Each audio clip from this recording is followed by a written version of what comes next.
в том, как происходили эти события, и реально на месте посмотреть эти результаты боестолкновений.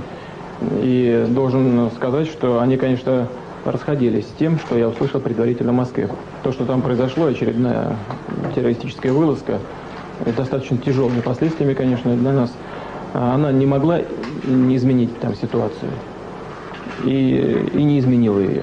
И вообще сейчас, не только в стране, в целом на Северном Кавказе, нет силы, которая может изменить ситуацию. Это просто попытка продемонстрировать силу и возможности отработать деньги, которые проплачены спонсорами, и попытка дестабилизировать ситуацию в республике. Бандитам не нравится, что руководство республики Ингушетия последние 1,5 года активно работает над тем, чтобы создать нормальные условия для жизни своих собственных людей.